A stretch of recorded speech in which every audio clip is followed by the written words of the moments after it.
You're listening to an episode recorded during the time Innovation Fuel was part of University Canada West. We are proud and grateful for the work we've done together, and we want to thank the university for being in our podcast. We are now excited to continue the journey of Innovation Fuel into its next chapter. Thanks for listening. Welcome, everyone, to Innovation Fuel, a business podcast that connects our community here at University Canada West to businesses all around the province of BC. We bring you stories every 2 weeks, stories by entrepreneurs, business owners, and key industry professionals. I am Dave Kiran, an educator, visionary, and entrepreneur. And I am Gilore Farhadian. I'm also an educator and entrepreneur. And together, we are the host of Innovation Fuel. It's time, Dave. Yes, Galori, it is time to ignite today's episode of Innovation Fuel.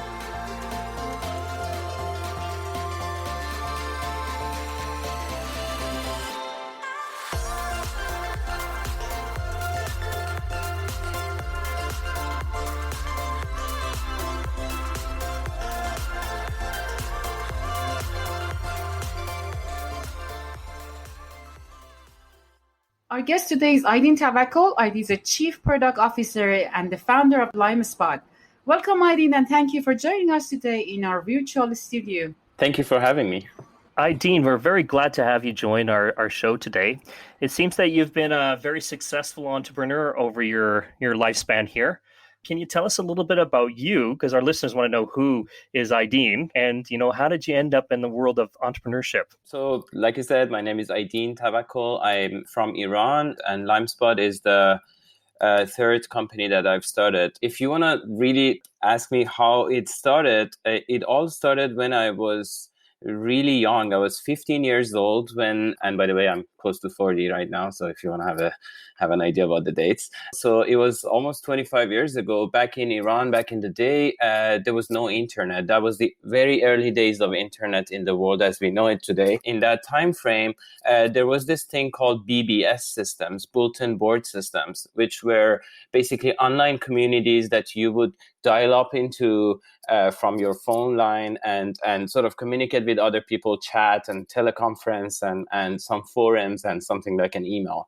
So there were a bunch of local BBS systems in Iran back then.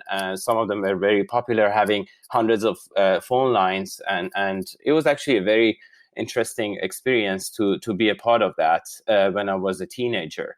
So that's how I started working in an online community.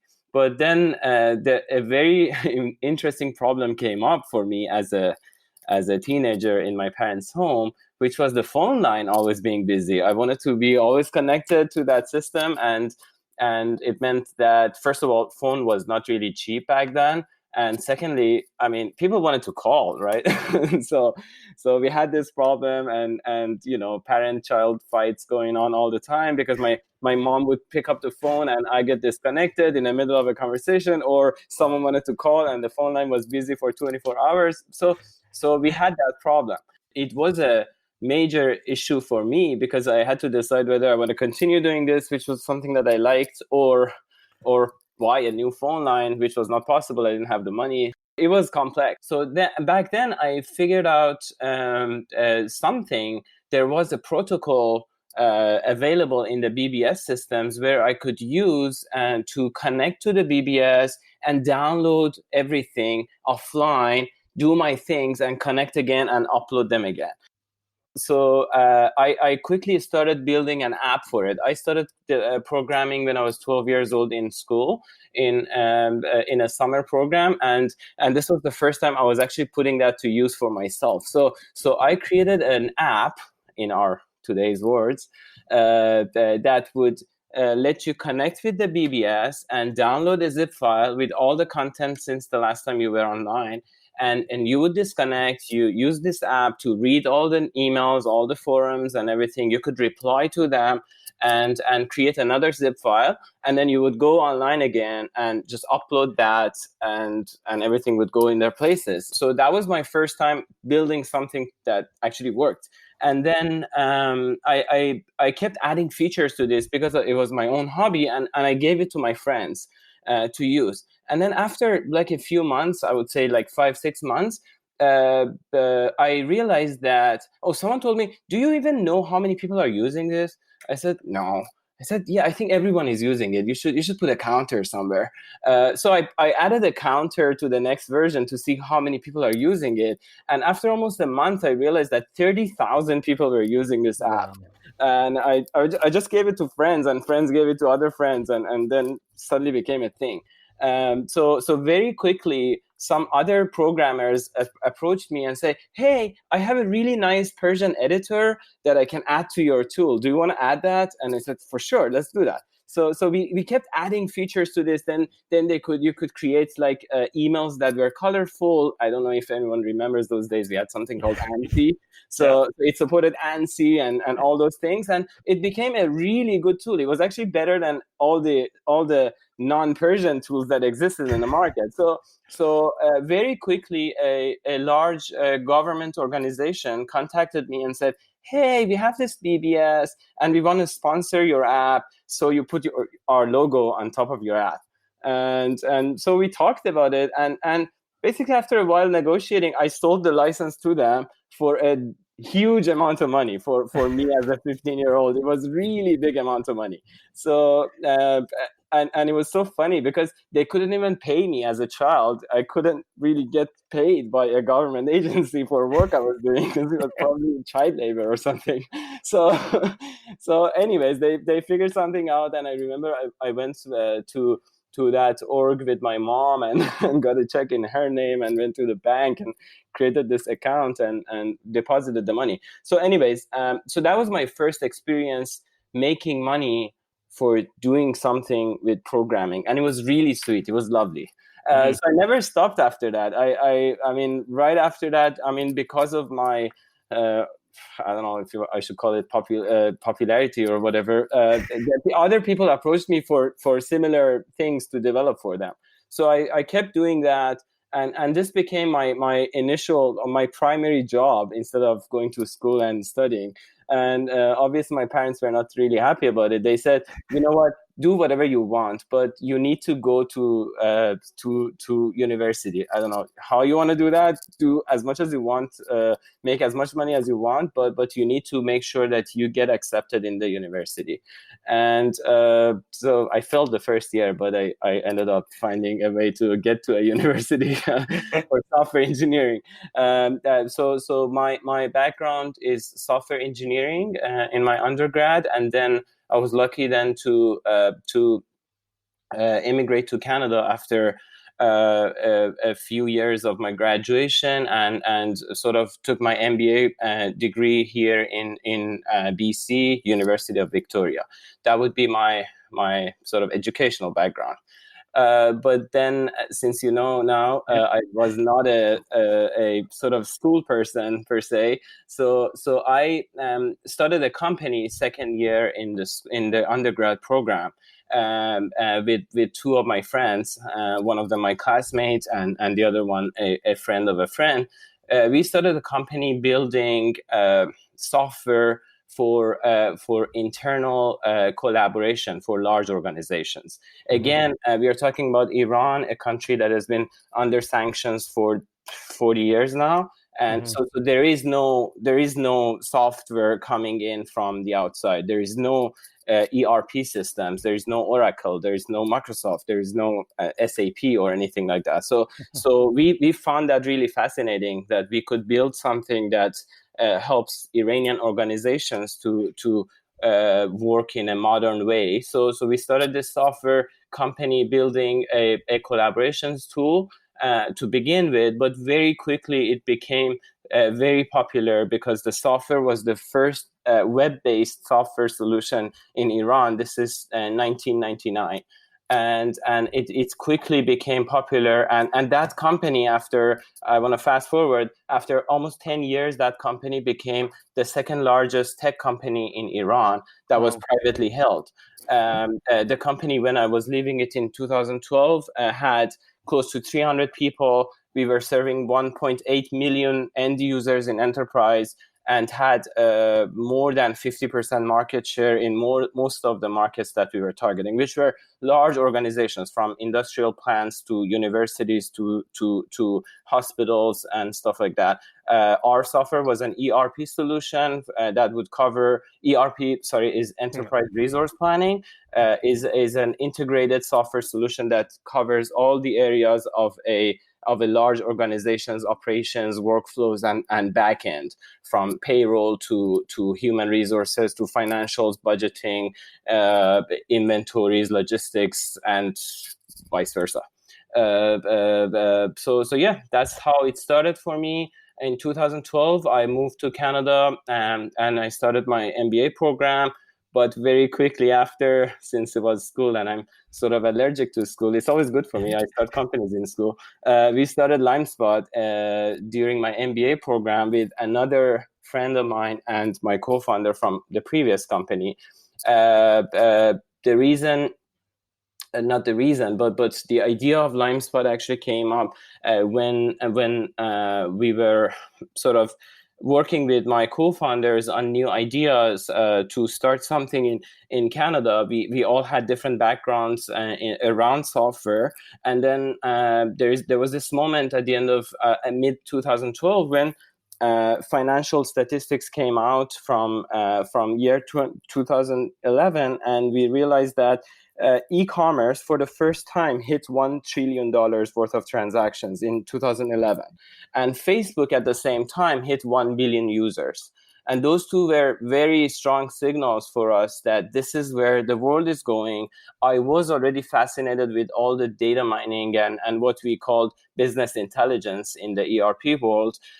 So very quickly we decided to try to create something that would serve online shopping. It was very early days in online shopping. Back then, we hardly trusted people to put our credit cards down on a website.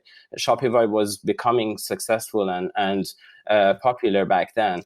So we thought we should somehow bridge the e-commerce and social networks, your online footprint on all these websites. That's a very valuable set of information that could be used to your benefit as an online shopper. And that was the initial idea of LimeSpot and how it started. Oh, wonderful story of your journey to getting to this point, and yet school didn't wasn't the ultimate element for you, but what came out of it, some partnerships, which is interesting. Feel the same way with the phone call system years ago with busy lines and the challenges with families trying to use the phone. Thank you, Aidin. It was really beautiful introduction. I remember my days, so I think we are in the same age, kind of. We want to explain exactly what is your product, right? I mean, that everyone can understand what exactly is your product.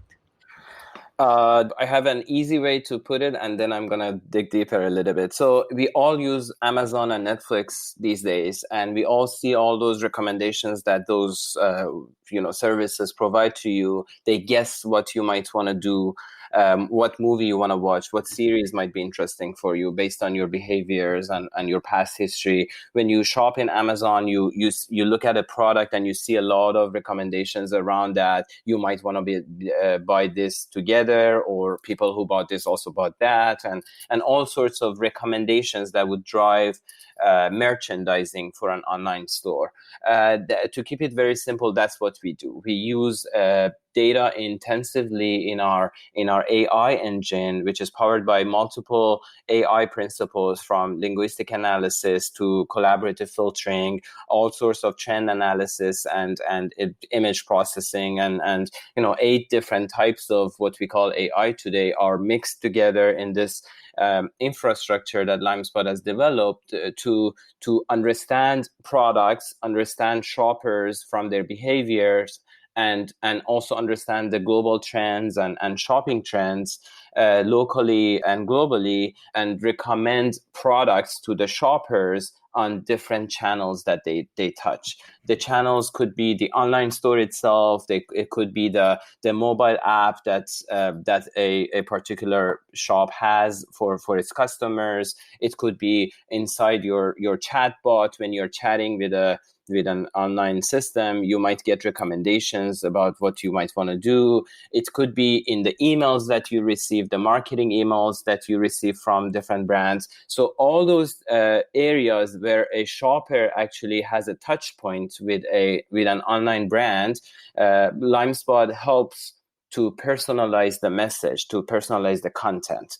And it's obviously an ever-growing market, and we are adding more and more features to this thing to serve multiple purposes. For example, right now, we are rolling out a new product that will help our customers, which are online businesses. We are a B2B business serving online stores. With our new product, we help them advertise on places like Google Shopping or Facebook Marketplace with products that are personalized to them based on the footprint that they leave on each individual store. We put dynamic personalized content on the emails that these brands send to their shoppers. We merchandise their products on the website, and we also personalize things like discounts, promotions, and stuff like that. So all the experiences that you have from a particular brand could be affected by what LimeSpot delivers as recommendations for that individual shopper. Great. So who is your customer precisely? Our customer are online businesses, online stores per se. So whoever that has a shop that is served on an online store platform like Shopify or BigCommerce or WooCommerce or Magento, those are all the different platforms that you would create an online store with. And we are a plugin on those platforms for anyone that has an online store. So if you're say launching your own website through Shopify, WooCommerce, you could access LimeSpot as a plugin that you can plug into your system that helps you go through and collect this business intelligence and this artificial intelligence to help master and customize the experience. Exactly. Yes. These platforms usually have something like an app store, just like what we have on our phones. If you have a Shopify store or a BigCommerce or WooCommerce store, there is an app store. You can go and browse different offerings and plugins. We are also one of those extensions listed in those app stores. What problem are you solving?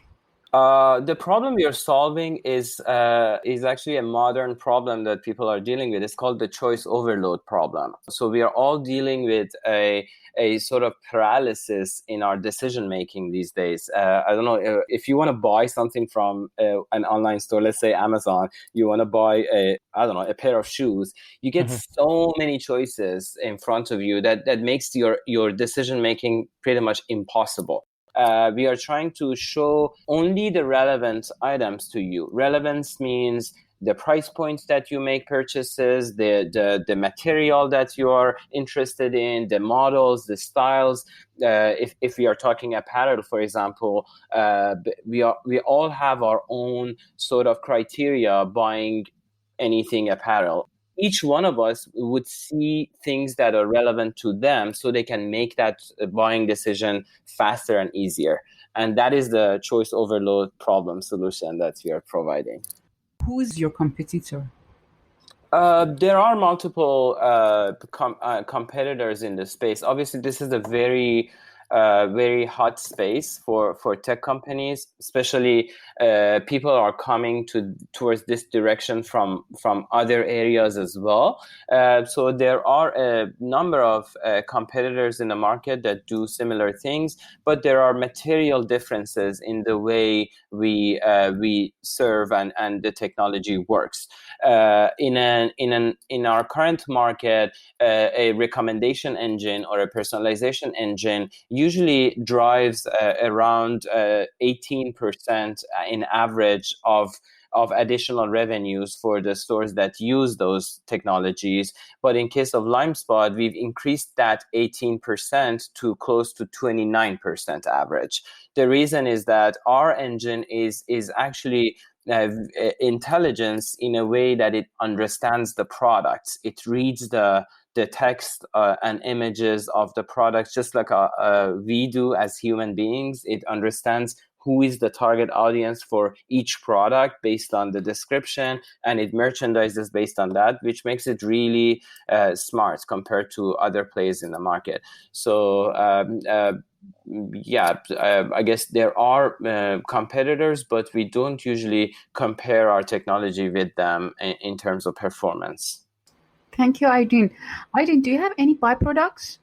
So LimeSpot is actually a platform. So we have multiple modules inside this platform, from in-store recommendations to email personalization to curated collections to advertising and stuff like that. But yes, we do have byproducts actually. One of our interesting byproducts from this huge database of data and footprints, to put it in a better perspective, we are serving an average of 200 million unique shoppers every month. So from across the world, we are serving 168 countries and 200 million shoppers a month. That is huge amount of data. LimeSpot is one of the top data processors in the e-commerce space today because of our approach as well. We put all the data under the same umbrella to understand the market insights and market dynamics.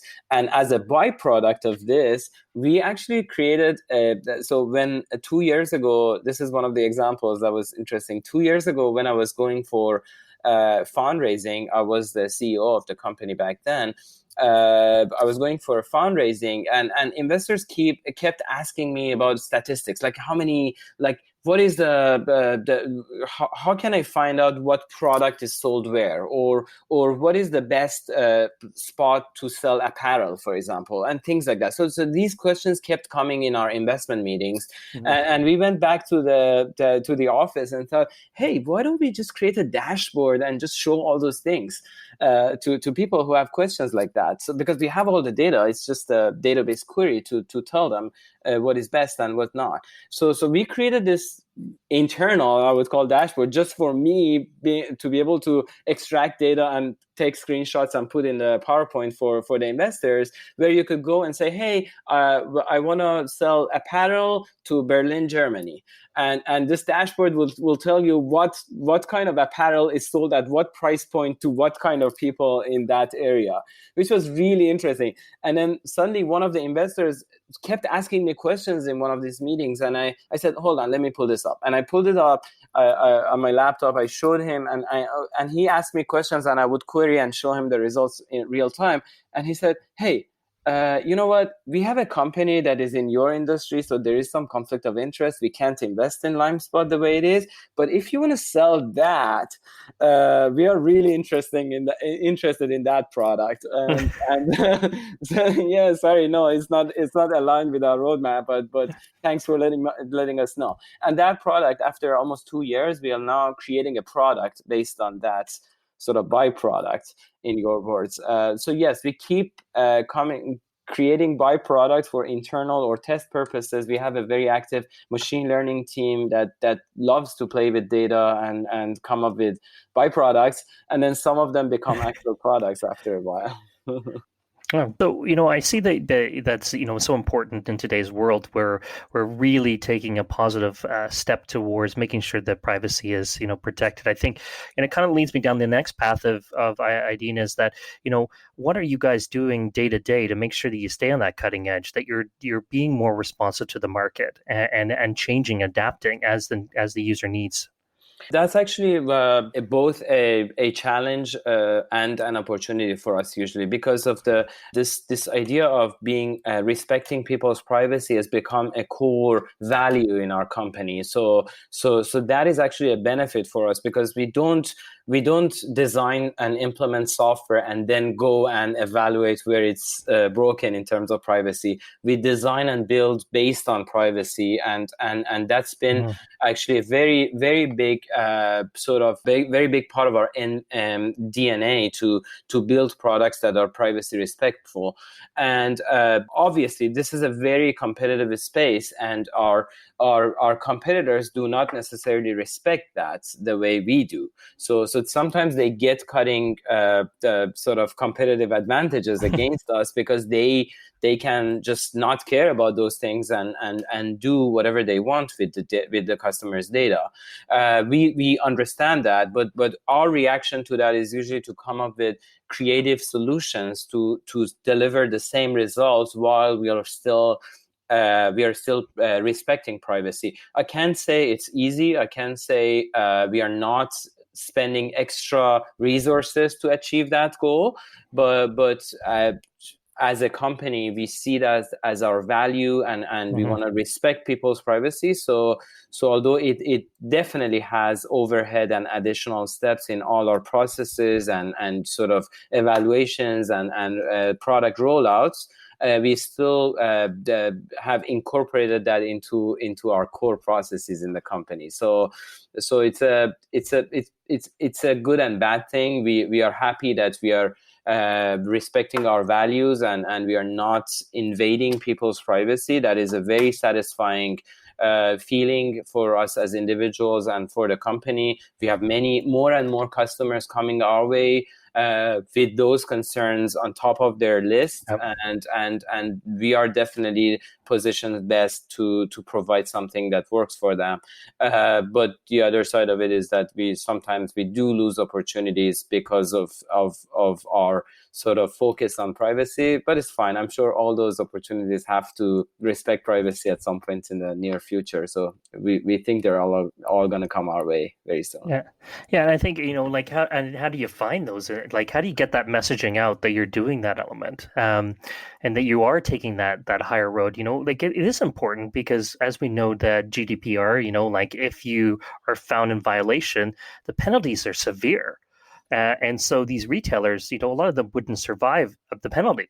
Yes, exactly. I mean, that is 100% correct. And the other problem is that if we do something wrong, we are not only putting ourselves in trouble, we are putting our customers in trouble. So that's actually a very fine line to walk on. But in terms of your question, how do we communicate that? I think LimeSpot is probably one of the only companies in our space. If you go to our website, you will see messaging about GDPR on our footer with bold sort of fonts. We have articles on our website. These are probably our only articles on the website that help our customers understand how we work with GDPR and CCPA. CCPA is the GDPR counterpart from state of California, which is very similar with the slight differences given their position in the tech market.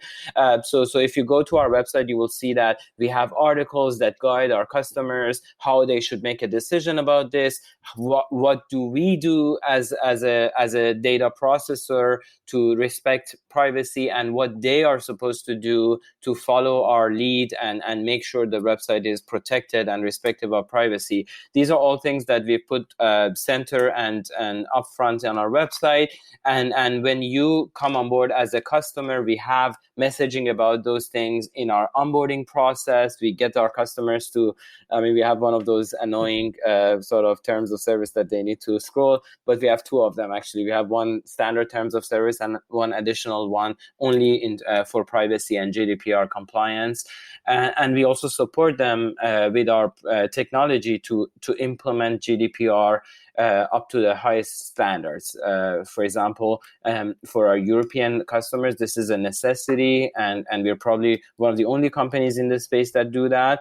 For example, we do not activate our trackers or our recommendations before customer accepts the GDPR the sort of compliance notice. We all see those things mostly on European websites where they say we do this and that with your data, you should accept. So we have integrated all those methods in our technology to support that initiative. That's great, Eddie, and I love that you're so forward and thinking in these elements, and putting your user first. It's just I think it's the way that the world, when we talk about design thinking methodology and using user centric elements, and nice to see companies like you going in that direction. I didn't like one question I do want to lean more towards, like on the partnership side of things. Like, what are some key partners that you have to be working with? I'm sure Shopify, WooCommerce, and those elements are consistently ones that you got to consistently work with, and how do you gain those relationships and build those partnerships? Yeah, so we have partners in different tiers and different types of partners. Before I go into that, so we have partners like platform partners like Shopify, BigCommerce, WooCommerce. These are platforms that we are on top of. So they play a very major role in our success. We have to have very good relationship with them because we need their support in many cases to provide something to our customers. So these are our sort of major partners. We have partners like Google or Microsoft that provide our other aspects of our service. For example, Microsoft is the provider of our cloud platform, but since we are serving a critical service to our customers, we have special relationships with people at Microsoft Azure specifically, to make sure our service has 100% sort of coverage, and if there is a problem, we have someone to work with to solve that problem as quickly as possible. Or we work, for example, with something like Google or Facebook to for example serve ads on those platforms. Mm-hmm. So we build products based on their offerings. That's another type of partner. But these are all our huge partners, I would categorize them, right? But then we have also the partners in the same size as LimeSpot, companies in the tech space, not the giants, people who are companies who are offering services to our mutual clients. For example, if we are serving with personalization service, there is another company that serves with emails. For example, companies like MailChimp or Klaviyo or OmniSend. Those are companies who are ESPs, email service providers. Pretty much all our customers have to deal with one of those companies to send their messages across. So we integrate with those partners. It's a two-way integration now to deliver our personalization to their website, to their emails, for example. That's a different type of partnerships. I would call that a more of a synergic partnership, where we combine our products or integrate our products to serve a better use case for our mutual customers. Then we also have another type of partner, which are agency partners who are building websites for online stores. And with agency partners, we work together on designing new ideas and designing websites based on personalization, which is a new area in this world recently, that we are trying to not stick to the standard website where you land and you have a list of collections and 5 products on that. That is a standard experience that you see everywhere. Now we are working with agency partners to design new experiences for online shopping. That could be anywhere from the online stores to mobile apps to even virtual reality experiences, where we try to create new experiences. As a market leader in this space, we are best positioned to help the e-commerce advance a little bit into the directions that are available these days. So yeah, those are different types of partners that we deal with. Yeah, that's really interesting to our listeners out there, because if you want to go down the path of entrepreneurship, partners seem to be very relevant in today's market. You can't go it alone anymore. You seem to have to find opportunity out there. Now, I got to bring this in because, all of a sudden, retailers struck April, May this year. We were struck with some, some situations. COVID-19 hit, and, customers, retailers, everything kind of went, their doors shut. How did LimeSpot respond to this, and has this changed your business in any way? That is a very, very interesting question. That's my favorite subject actually these days. That question has multiple layers. So let me unwrap one by one. So yeah, COVID had a very significant effect on our customers. For us, almost 8 years in the market, we had these one-off moments every year. Black Friday, Cyber Monday weekend, where we would see 3 to 5 times increase in our customers' traffic and server loads for us, and we pretty much every year we had to work for 2-3 months to just be prepared for that weekend. I mean, I know it's crazy, but it's real. I mean, that 72 hours was always a disaster for us, because we would be monitoring all these servers all the time. Someone had to look at them all the time to make sure nothing breaks, because that's you can't maintain 3 to 5 times more resources the whole year just for 3 days, right? It doesn't make any sense. So our standard traffic is let's say 100 points, and there is a moment where it gets to 500 points. So that's a completely different environment.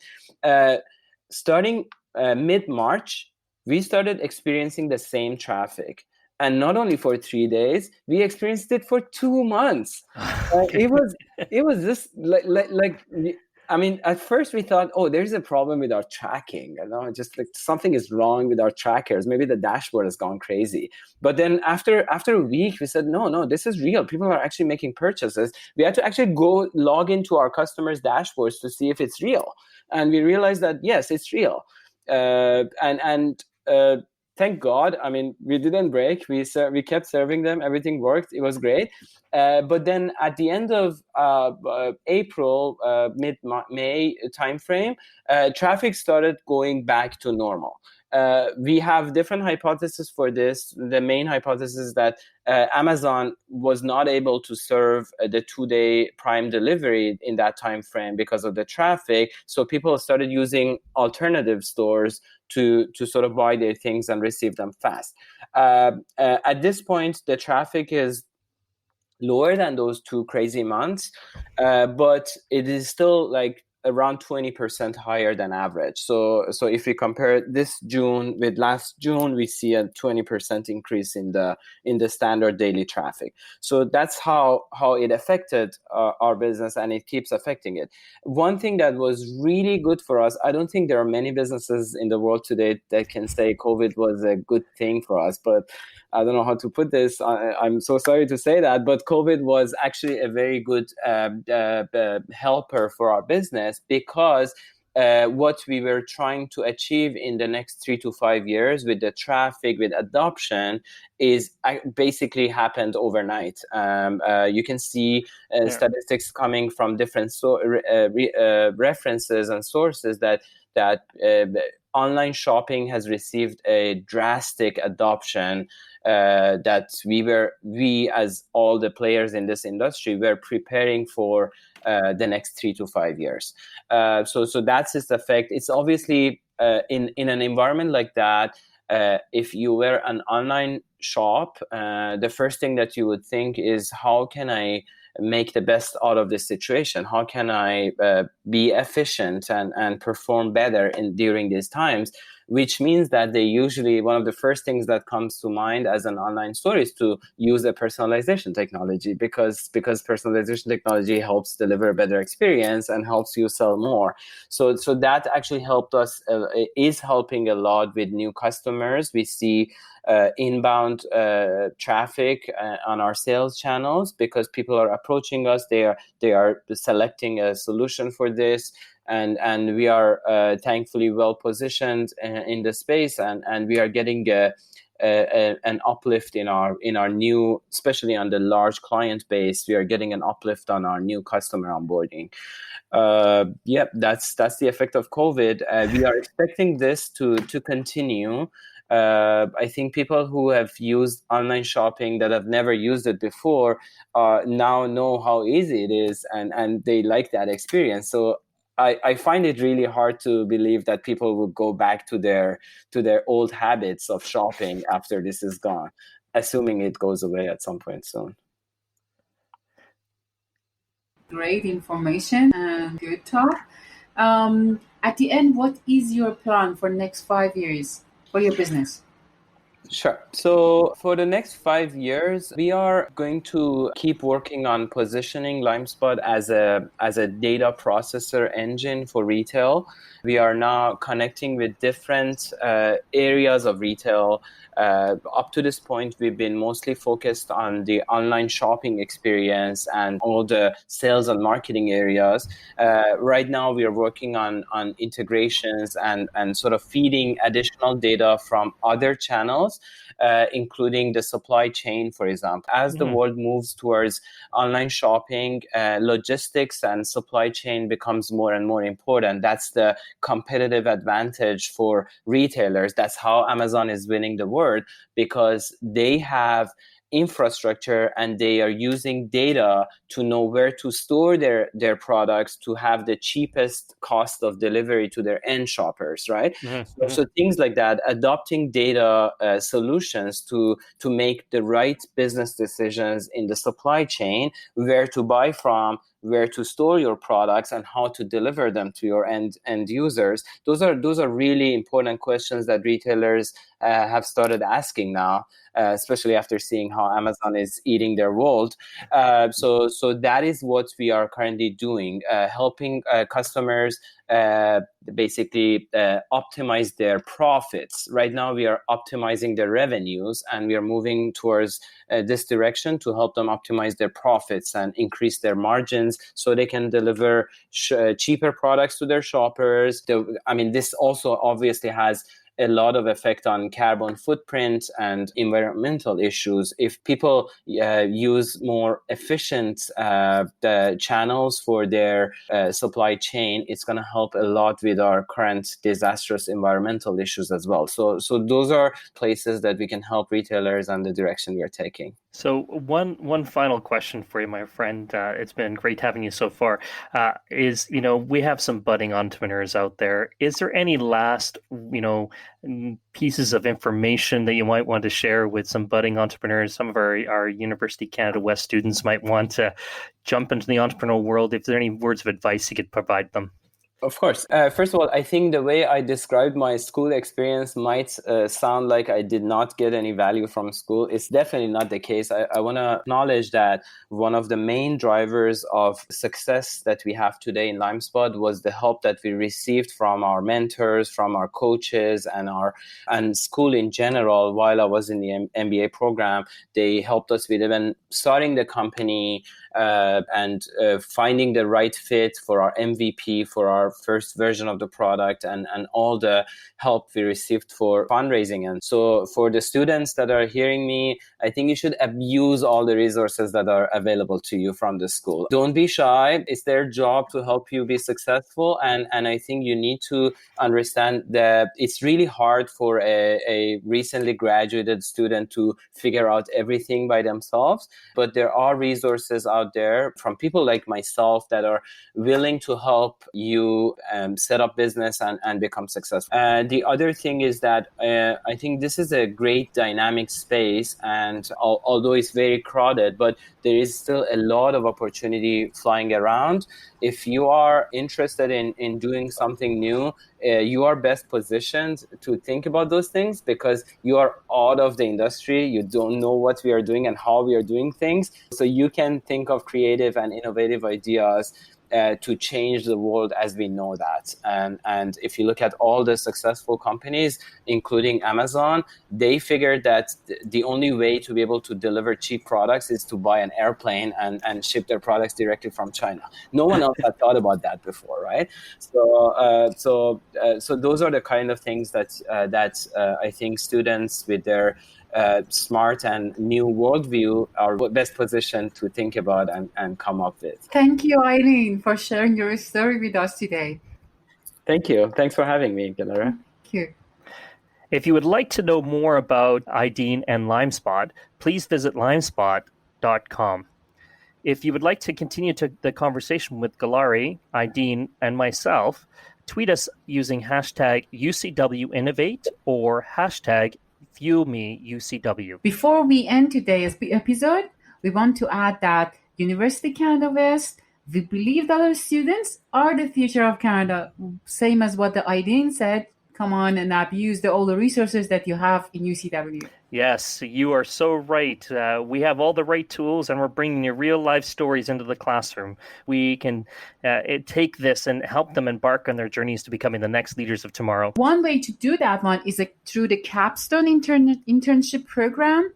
So there is a program on UCW that your students can find their employer and then work for them as an internship. Yes, Galari, like we have recently launched a internship and capstone program at University Canada West, where students now can be engaged. If you're looking for an MBA student who's got a background, multiple backgrounds in multiple things and has an MBA or just completing their MBA, we'd love to partner them up with you to help you with your business, especially in these times of COVID.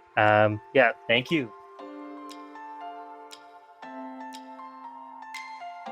To learn more about me, my co-host Galari, and our podcast, please visit our website at www.ucanwest.ca/innovationfuel.